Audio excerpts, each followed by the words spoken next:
बिस्मिल्लाहिर्रहमानिर्रहीम।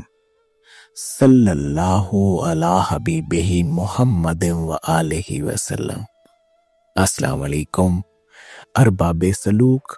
आप अहले मोहब्बत लोग हैं और अहले मोहब्बत लोगों का कल्ब अहले मोहब्बत लोगों के कलाम से, उनकी गुफ्तगू से ही सकून पाता है और तरक्की करता है। लिहाजा आज मैं आप अहबाब के सामने एक अहले मोहब्बत सूफ़ी बुज़ुर्ग ख्वाजा निज़ामुद्दीन औलिया रहमतुल्लाह अलैह का एक वाक़या पेश करने लगा हूँ। ख्वाजा निज़ामुद्दीन औलिया रहमतुल्लाह अलैह जब भी अहले मोहब्बत के अंदर तशरीफ़ फरमा होते तो एक जुमला फरमाते, हमसे तो धोबी का बेटा ही खुश नसीब निकला। और बार बार यही जुमला फरमाते यहाँ तक कि बेहोश हो जाया करते। ये अक्सर ये मामला जब हुए तो एक दफ़ा जो आपके साथ बैठने वाले आपके मुरीदैन थे, अहले मोहब्बत थे, तो उन्होंने पूछा, हजूर हमें ये बताइए कि धोबी के बेटे का क्या माजरा था। जिस पर आप रहमतुल्लाह अलैह ने वो वाक़या सुनाया। तो आप अहबाब की खूबसूरत समातों की नज़र वो वाक़या पेश करता हूँ। हज़रत ख्वाजा निज़ामुद्दीन औलिया रहमतुल्लाह अलैह फरमाते हैं कि एक धोबी था जिसके पास महल से कपड़े धुलने के लिए आया करते थे। उस धोबी का एक बेटा भी था जो जमा हुआ, तो उसको भी वालिदैन ने, उसकी वालदा और वाले जो तो धोबी थे, उन्होंने कपड़े धोने के उस काम पर लगा दिया ताकि हाथ बटाता रहे। उन कपड़ों में शहजादी के कपड़े भी होते थे। तो वो लड़का जब शहजादी के कपड़े धोता तो कपड़े धोते धोते वो शहजादी के नादीदा बगैर देखे इश्क में मुब्तला हो गया। इश्क व मोहब्बत के इस जज्बे के जाग जाने के बाद उस नौजवान के जो धोबी का बेटा था उसके अतवार बदल गए, तब्दील हो गए। वो शहजादी के कपड़ों को तमाम कपड़ों से अलग करता, अलग से उनको धोता, अलग से उनको सुखाता, अलग से उनको इस्त्री करता और बड़ी मोहब्बत से एक ख़ास निराले अंदाज में तह लगाकर भेज देता। ये सिलसिला जारी रहा, चलता रहा। वो इसी तरीके से उस शहजादी के नादीदा इश्क में मुब्तला, उसके कपड़े धोए, अलहदा से सुखाए, इस्त्री करे, बड़े खूबसूरत अंदाज में तह करके भेजे। तो एक दिन उसकी वालदा ने ये तब्दीली नोट कर ली कि ये इस तरह के मामलात कर रहा है। तो वो धोबी के पास गई और उसको बताया कि हमारा बेटा तो इस तरह के मामलात में, वो तो शहजादी के इश्क में मुब्तला है और बादशाह भी बहुत जाबिर है, तो अगर उसको ये पता चल गया तो ये खुद भी मरेगा और पूरे ख़ानदान को भी मरवाएगा। तो लिहाजा उन्होंने आपस में मशवरा किया और धोबी ने अपने बेटे को कपड़े धोने से मना कर दिया। उसे कहा कि आप और कपड़े धोया करें। अब उसको वो शहजादी के कपड़े धोने को न मिलने लगे। सच्चा आशिक था, रूह से नादीदा उस शहजादी से सच्चा इश्क करता था। तो जब कुछ अरसा उसको वो कपड़े न मिले तो वो लड़का इश्क के बुखार में मुब्तला हुआ। उसको बुखार हो गया, उसकी जान में वो इश्क का बुखार उतरा और कुछ ही दिनों में वो उस बुखार की वजह से, इश्क के बुखार से वफात पा गया, फौत हो गया। अब यहाँ से कपड़े धोने का सिलसिला भी बंद हो गया और वो जो लड़का था वो भी फौत हो गया। शहजादी के पास जो कपड़े पहुँचने लगे, अब उनके वो धोने का अंदाज, तह का अंदाज भी बदल गया। शहजादी ने जब तब्दीली नोट की तो उसने उस धोबन को बुलवा भेजा जो उसकी वालदा थी। जब वो धोबन उस शहजादी के पास पहुंची तो शहजादी ने पूछा कि मेरे कपड़े कौन धोता है। उस धोबन ने कहा कि जी मैं धोती हूँ। उसने पूछा पहले कौन धोता था। उसने कहा जी पहले भी मैं ही धोती थी। तो शहजादी ने कहा आप मुझसे झूठ बोल रही हैं। उन्होंने कहा नहीं जी मैं ही धोती थी। शहजादी ने कपड़े मंगवाए और कहा कि इनको तह करो। जब उस वालदा ने पूरी कोशिश भी की, भला वो कोई शहजादी से इश्क तो नहीं करती थी ना, तो वो उस तरह से तह ना कर पाई जैसे वो नौजवान करता था। तो जब शहजादी ने ये माजरा देखा तो शहजादी ने उस धोबन की माँ से कहा कि तुम मुझसे अब अगर झूठ ना बोलना वरना सख्त सजा पाओगी। तो वो वालदा थी, कुछ शहजादी का रोब था, 14 साल बेटा भी मर चुका था।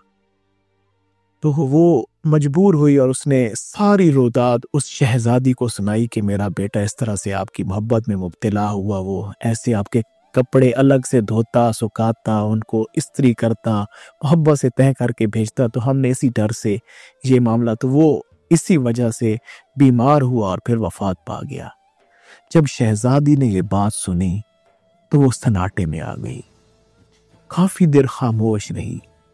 پھر کچھ وقت کے بعد اس نے حکم دیا، اپنے جو ساتھ لوگ تھے انہیں یہ حکم دیا کہ گاڑی نکالو، جو بگی ہوتی تھی جو بھی اس وقت، اور انہیں کہا کہ بہت سے پھولوں کا انتظام کیا جائے، اور وہ گئی اس جوان کے تربت پر اور وہاں پہ جا کے پھول چڑھائے، اور اس شہزادی کا اپنے مرتے دم تک یہ طریقہ رہا، یہ معمول رہا کہ اس نوجوان کی برسی پر جس ہر سال وہ اس کی تربت پر جاتی اور پھول چڑھاتی، اور یہ معمول اس نے اپنے مرتے دم تک رکھا۔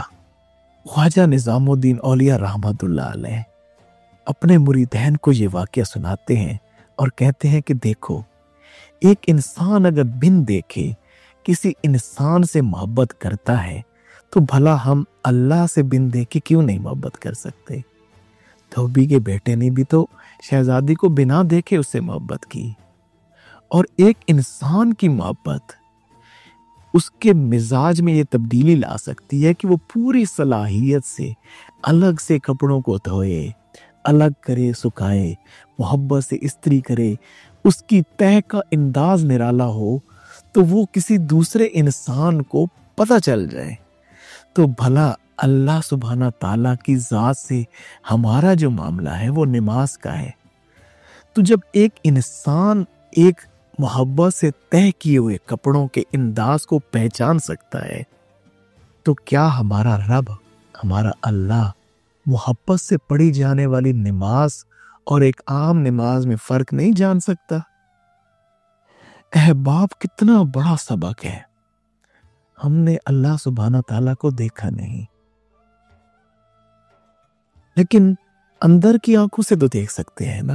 حضور نبی کریم صلی اللہ علیہ وآلہ وسلم نے فرمایا کہ نماز مومن کی معراج ہے، ملاقات ہے۔ ہم اللہ کی ذات کے ساتھ جو ملاقات کہہ سکتے ہیں، جو نادیدہ ملاقات ہے، وہ نماز کی صورت میں ہے۔ تو کیا وہ کبھی ہم نے اللہ کی محبت میں بھی نماز پڑھی؟ کبھی کیا آنسوؤں سے تر نماز پڑھی؟ کبھی ہم نے اللہ کو ویسے یاد کیا جیسے ہم اپنے دوستوں کو یاد کرتے ہیں، اپنے کسی بہت پیارے کو یاد کرتے ہیں؟ کیا ہماری نماز میں کوئی فرق آیا اللہ کی محبت کے بنا بات؟ حضرت نظام الدین اولیاء رحمت اللہ علیہ فرماتے ہیں کہ دھوبی کا بیٹا تو کامیاب ہو گیا، اس کی محبت کو قبول کر لیا گیا، لیکن ہمارا کیا ہوگا؟ ہم جو نمازیں پڑھ رہے ہیں، ہم تو بس نماز کا وقت پورا کر رہے ہیں، ہم تو بس نماز کو پڑھے جا رہے ہیں۔ کیا ہماری نماز میں کبھی محبت بھی امڑی؟ کیا اللہ نے ہماری نماز کو الگ بھی کیا؟ کیا ایسا کچھ ہے؟ حضرت خواجہ نظام الدین اولیاء رحمت اللہ علیہ کتنی خوبصورت بات فرماتے ہیں۔ آپ فرماتے ہیں کہ جیسے اس دھوبی کے بیٹے کو جب اس شہزادی کے کپڑے ملنا بند ہوئے نا، جو واحد چیز تھی اس کی محبت پہنچانے کی، تو وہ عشق کے بخار میں مبتلا ہو کے اس کا دل پھٹ گیا، وہ فوت ہو گیا۔ آپ فرماتے ہیں کہ اگر اللہ سبحانہ تعالیٰ یہ نماز، یہ اپنی ملاقات کا یہ معاملہ عاشقین کو عطا نہ کرتا تو ان کے دل بھی پھٹ جاتے، یہ بھی اللہ کو اپنی جان دے دیتے عشق کے اندر۔ حضور نبی کریم صلی اللہ علیہ وآلہ وسلم بھی تو یہی ارشاد فرمایا کرتے تھے نا، اے بلال اب آذان دو اور ہمارے قلب کو ٹھنڈ پہنچاؤ، ساری ساری رات اللہ کے ساتھ گفتگو کرنا، جب دل کرے تو نماز میں کھڑا ہو جایا کریں، اللہ سے گفتگو کریں، جب چاہیں کہ اللہ آپ سے گفتگو کرے تو قرآن کریم کو کھولیں، کبھی محبت سے کھولیں نا اس کو، آنکھوں کو برسائیں اللہ کے کلام کو پڑھتے ہوئے کہ کیا میرا مالک مجھے کیا کہہ رہا ہے، اس کی یاد، اس کا ذکر، کبھی عشق و محبت میں ڈوب کے کریں، उसको कभी ऐसे भी तो याद करें ना जिसमें आप वारिफ्ता हो उसकी ज़ात पर। तो उसने तो इस कायनात को पैदा ही अपनी पहचान के लिए किया है। वो तो चाहता है कि मुझे पहचाना जाए, इससे मोहब्बत की जाए। हमने तो अल्लाह को न जाने पता नहीं किस तरह का एक सख्त किस्म का टीचर ही बना दिया है। अल्लाह चाहता है हम उससे मोहब्बत करें, हम उससे इश्क करें, हम उसकी कुर्बत में आए, उसके करीब जाएं, उसके बहुत ही कुर्ब में आ जाएं। उसकी तो सिर्फ और सिर्फ यही चाहत है। अल्लाह सुब्हानहू तआला हमें समझ दे और इस वाक़ये से हमारे दिल बदले और हम अल्लाह की अता करदा इस खूबसूरत नमाज के तोहफे को मोहब्बत से अदा करने वाले बन जाए।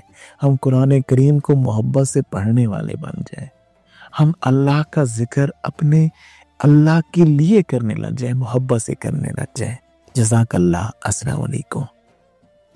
अच्छी बात को सुनकर दूसरों तक पहुंचा देना बेहतरीन सदका जारी है।